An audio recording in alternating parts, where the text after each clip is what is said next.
Welcome everyone, स्वागत है आपका कुछ नया सीखे में। और आज का हमारा टॉपिक है कोहलबर्ग का नैतिक विकास का सिद्धांत, कोहलबर्ग्स थ्योरी ऑफ मॉरल डेवलपमेंट। देखिए, जो पियाजे जी थे जिन्होंने कॉग्निटिव डेवलपमेंट की थ्योरी दी थी, संज्ञानात्मक विकास का आपका सिद्धांत दिया था, उन्होंने ही नैतिक विकास के सिद्धांत पर काम किया था।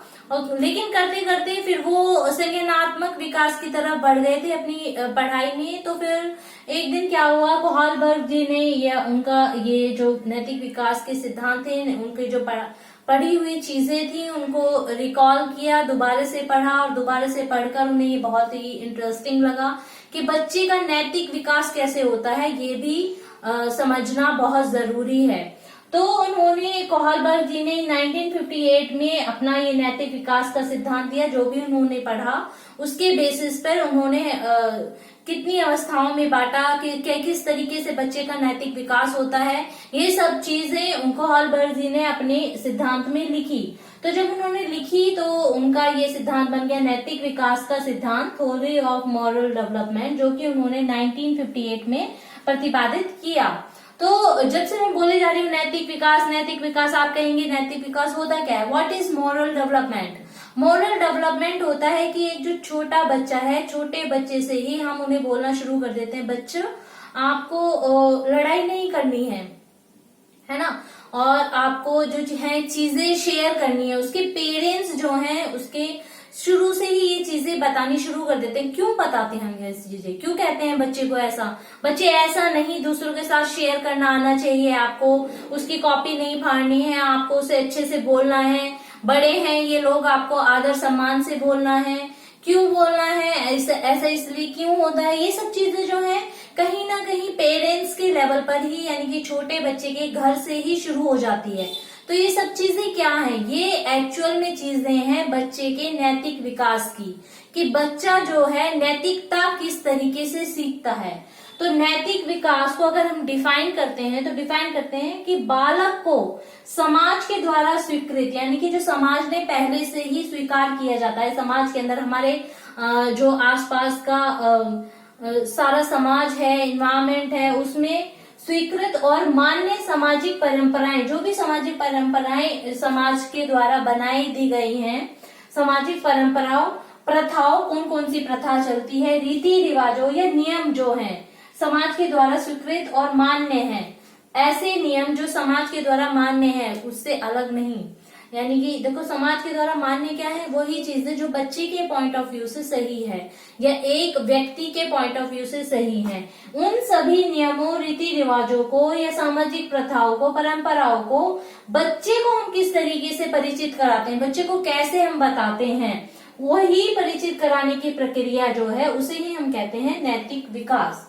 दोबारा से मैं एक बार पढ़ती हूँ कि बालक को समाज के द्वारा स्वीकृत और मान्य सामाजिक परंपराओं, प्रथाओं, रीति रिवाजों, नियमों से परिचित करवाने की प्रक्रिया को ही नैतिक विकास कहा जाता है। तो नैतिक विकास आपको क्लियर हो गया। अब हम बात करते हैं नैतिक दुविधा की। हम बच्चे को बताते हैं कि आपको किसी भी कंडीशन में, या फिर हम छोटी छोटी चीजों में बताते रहते हैं कि बच्चे आपको शेयरिंग आनी चाहिए, दूसरे बच्चे के साथ लड़ो मत, आप जो है ये आपसे बच्चा बड़ा है तो आपको जो है इन्हें आपसे बात करनी है, या फिर ऐसा नहीं, आपको ऐसा करना चाहिए था किसी भी पर्टिकुलर कंडीशन में या समस्या में।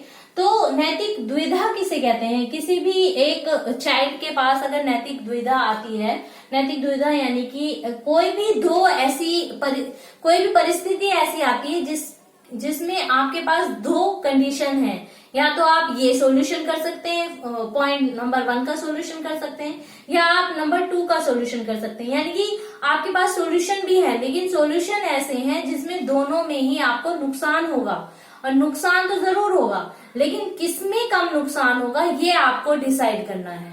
यानी कि अगर आप ये वाली कंडीशन अप्लाई करते हैं तो दूसरी वाली कंडीशन का आपको नुकसान होगा, लेकिन किस कंडीशन को चूज करने पे आपको कम नुकसान होगा, उसी को हम कहते हैं कि नैतिक दुविधा हम किस तरीके से सॉल्व करते हैं। यानी कि कोई भी ऐसी जटिल परिस्थिति को नैतिक दुविधा कहा जाता है जिसमें किसी दो या दो से अधिक ऐसी परिस्थितियों में से, मतलब कोई भी ऐसी दो परिस्थिति, ये दो में से अधिक भी हो सकती है, ज्यादा अधिक परिस्थितियों में से किसी एक को भी अगर आप चुनते हैं, किसी एक को भी आपने सॉल्व करने का तरीका आपने डिसाइड कर लिया कि नहीं मैं तो ऐसा ही करूंगा, तो उस परिस्थिति को चुनने पर जो जो दूसरी परिस्थिति थी या तीसरी थी या चौथी थी, उन सारी परिस्थितियों में से किसी सुनीति का आपका उल्लंघन कर जाते हैं। जैसे कि यानी कि आपको नुकसान हो जाता है, उल्लंघन करने का मतलब है कि आपको नुकसान हो जाता है। जैसे कि किसी भी एग्जाम में जब बच्चा एग्जाम दे रहा होता है, एज एन एग्जाम्पल हम लेते हैं, तो आपका जो फ्रेंड है वो फ्रेंड चीटिंग कर रहा है, थ्रू द चीटिंग पेपर वो लाया है, और ये बात आपको पता चल जाती है। तो आप क्या करते हैं, आपको ये डिसाइड करना है कि वो चीटिंग करने वाली बात, चीटिंग पेपर की बात आप अपने टीचर को बताएं या ना बताएं।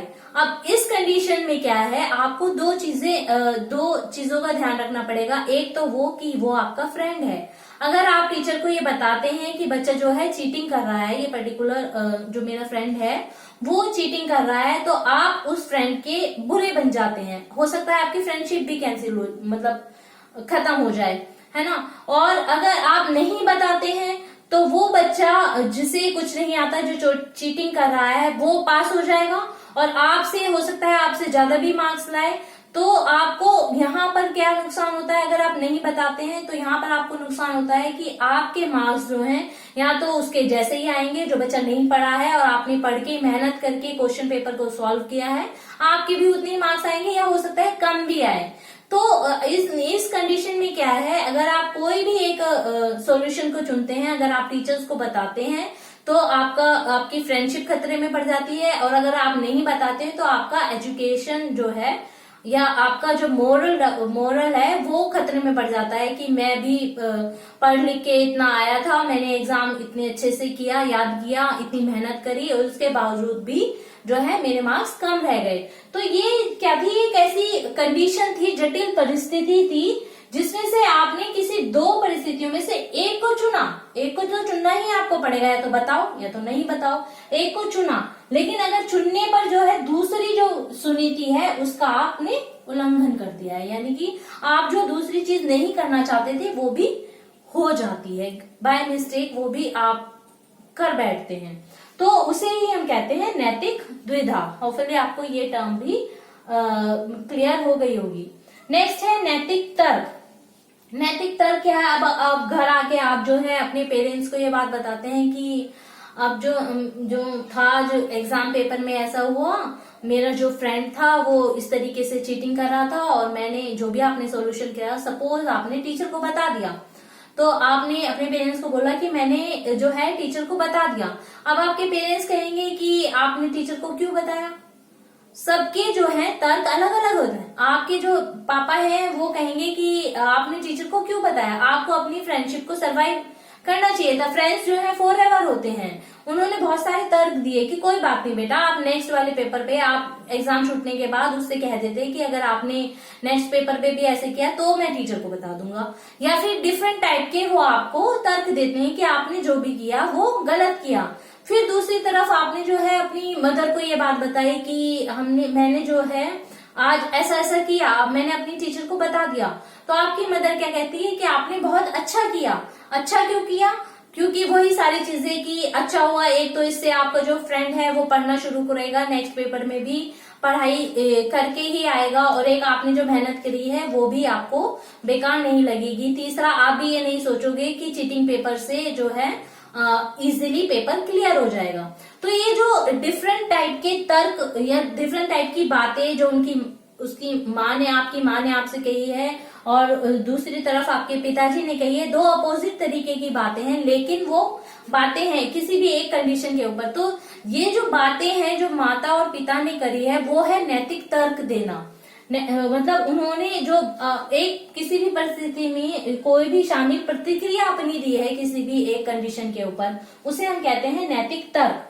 नैतिक तर्क में शामिल प्रतिक्रियाओं को संदर्भित किया जाता है, यानी कि जो भी प्रतिक्रिया आपके माता और पिता ने दी है उसको देखा जाता है कि कैसे लोग सही और गलत के बारे में सोचते हैं, कि कैसे लोगों का अलग अलग तरीके से सोचना है, और नियमों को बनाते हैं, मतलब प्राप्त करते हैं, वो अपने अंदर नियमों को प्राप्त करते हैं और उन्हीं नियमों को लागू करते हैं। तो नैतिक तर्क होता है कि लोगों की जो जो प्रतिक्रियाएं हैं, वो प्रतिक्रियाएं, उन प्रतिक्रियाओं को देखा जाता है कि लोग किस तरीके से सही और गलत का चुनाव करते हैं। अब ये जो थी, ये टर्मिनोलॉजी थी, कभी कभी इनके ऊपर क्वेश्चंस आ जाते हैं। अब हम बात करते हैं कोहलबर्ग ने जो अपना नैतिक विकास का सिद्धांत दिया है। अगर मैं इन सब चीजों को आपको नहीं समझाती तो आगे आने वाली जो भी मैं इनकी अवस्थाएं आपको बताऊंगी वो आपको बिल्कुल क्लियर नहीं हो पाती। तो ये तो एक दो छोटी सी टर्मिनोलॉजी थी जो मैंने आपको एक्सप्लेन की है। अब 1958 में इन्होंने नैतिक विकास का सिद्धांत दिया। उसमें इन्होंने 6 अवस्थाओं के बारे में बताया। बच्चे की 6 अवस्थाएं हैं, नैतिक विकास की 6 अवस्थाएं हैं। उन्होंने इन 6 अवस्थाओं को सार्वभौमिक माना है। सार्वभौमिक मतलब कि किसी भी जगह का बच्चा, दुनिया में किसी भी मनुष्य का बच्चा, चाहे वो किसी भी कंट्री से बिलोंग करता है, इन 6 अवस्थाओं में से होकर गुजरता है और वो इन्हें स्किप नहीं कर सकता है। एक अवस्था के बाद ही दूसरी अवस्था आएगी। नेक्स्ट है व्यक्तिगत भिन्नताएं, यानी कि नैतिक तर्क के आधार पर लोगों में व्यक्तिगत भिन्नताएं पाई जाती है। जैसे कि मैंने अभी अभी एग्जाम्पल में बताया, ऐसे ही कोहलबर्ग ने बताया था अपनी इन अवस्थाओं में कि जो व्यक्ति होते हैं किसी भी एक नैतिक दुविधा में उनके नैतिक तर्क अलग अलग हो सकते हैं। इसलिए जो व्यक्ति हैं उनमें भी नैतिक विकास के बेस पर, नैतिक तर्क के बेस पर व्यक्तिगत विभिन्नताएं पाई जाती हैं।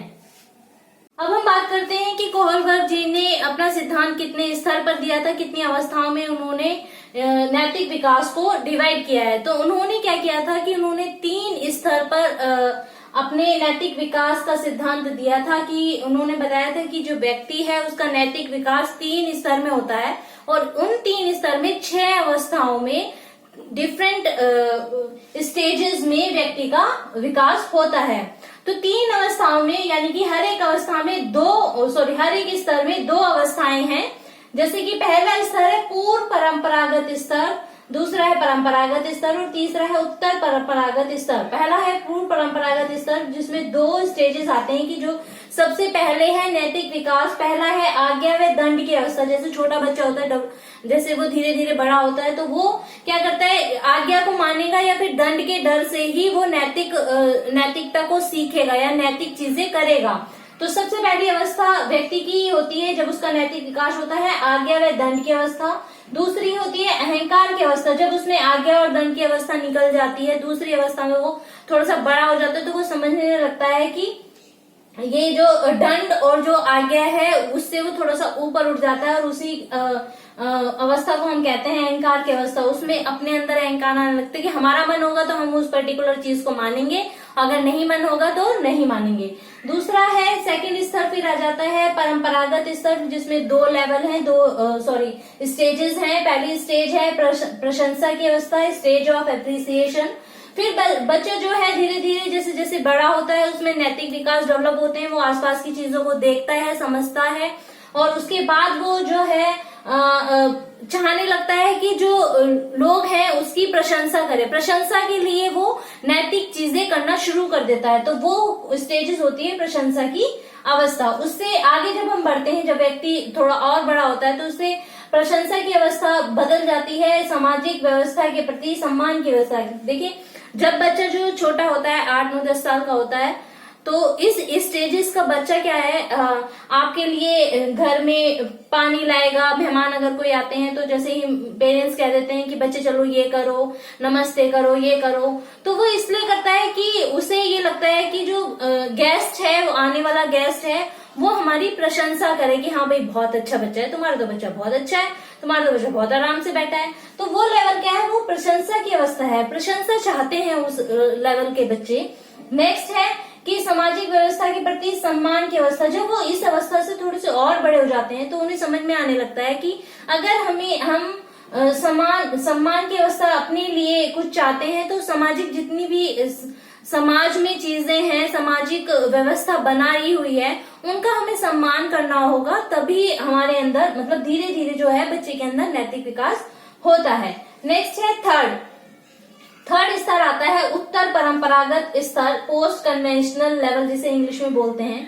उसमें पहली अवस्था है, इस अवस्था से मतलब थोड़े और जब हम बड़े हो जाता है व्यक्ति, तो सामाजिक समझौते की अवस्था आ जाती है। जब उसने सामाजिक व्यवस्था के प्रति हम सम्मान करने लगते हैं, लोगों का सम्मान करने लगते हैं, हम समझने लगते हैं कि जो भी व्यवस्था सामाजिक लोगों ने बनाई हुई है वो व्यवस्था हमारे लिए है, हमारे मतलब लोगों के लिए बिल्कुल सही है। हमारे मन में उनके लिए एक आदर सम्मान की भावना आने लगती है कि भाई समाज ने जो बना दिया है उसे हमें करना ही होगा। तो उसके बाद जब हम ये अपने अंदर फीलिंग करने लगते हैं तो समाज क्या करता है, हमसे एक समझौता कर लेता है कि अगर तुम ये वाली हमारे बनाई हुई व्यवस्था को फॉलो करोगे, हम सम्मान करोगे, तो ही हम तुम्हें जो है नैतिक व्यक्ति मानेंगे। तो ये जो एक समझौते वाली फीलिंग आ जाती है, यही है सामाजिक समझौते की व्यवस्था।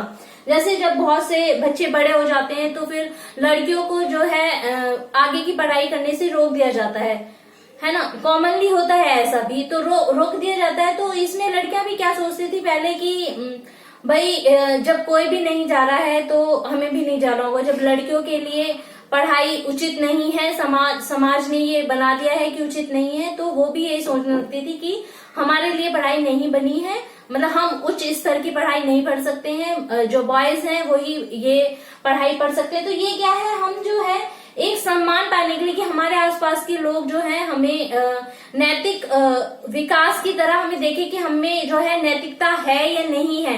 तो समाज जो है हमारे जो हम करना चाहते हैं लेकिन वो हमें करने नहीं दिया जाता है, हम उसे अपने आप ही कहीं ना कहीं रोक देते हैं, अंदर ही अंदर हम अपनी इच्छाओं को दबा लेते हैं। तो वो हम क्या करें, समझौता कर रहे हैं कि समाज ने जो व्यवस्था हमारे लिए कर दी है उसके प्रति हमें समझौते करने ही होंगे। तो ऐसी जो अवस्था होती है उसे हम कहते हैं उत्तर परंपरागत स्तर। ये बहुत सारी चीज, सिर्फ एक ये मतलब यही एक एग्जाम्पल ही, बहुत सारी चीजों को एक कॉमन व्यक्ति भी जो होता है नहीं कर पाता है क्योंकि उसे समाज में एक अच्छा व्यक्ति बना रहना है। इस अवस्था को कहते हैं सामाजिक समझौते की अवस्था। इससे नेक्स्ट ऊपर भी जब हम और नैतिकता के स्तर को पार कर लेते हैं तो लास्ट वन होता है सार्वभौमिक सिद्धांत की अवस्था, यूनिवर्सल प्रिंसिपल या फिर इंटरेक्शन स्टेज भी हम बोलते हैं। इस स्टेजेस में व्यक्ति जो होता है अपने ही मन की बातें मानता है, अपने बनाए हुए नैतिक नियमों को मानता है। उसे इस बात से फर्क नहीं पड़ता है कि लोग उसे क्या कह रहे हैं, समाज उसे क्या कह रहा है। उसे इतना अनुभव हो चुका होता है कि वो अपने बनाए हुए नैतिक नियमों का पालन करता है। दूसरा व्यक्ति क्या कह रहा है इस बात से उसे कोई फर्क नहीं पड़ता। इस अवस्था को हम कहते हैं सार्वभौमिक सिद्धांत की अवस्था। तो ये था हमारा कोहलबर्ग का बेसिक्स जो कि मैंने अभी पढ़ाया है। इसके लेवल जितने भी ये 3 लेवल और 6 स्टेजेस में जिन्होंने उन्हें डिवाइड किया है वो आगे हम सेकंड पार्ट में पढ़ेंगे वीडियो की। तो अगर आपको हमारी ये वीडियो अच्छी लगे तो हमारे चैनल को लाइक, सब्सक्राइब और हमारे चैनल को सब्सक्राइब जरूर कीजिए और बेल आइकन को प्रेस कीजिए ताकि आपको आगे आने वाली भी जो वीडियोस हैं वो सब मिलती रहें। Thank you.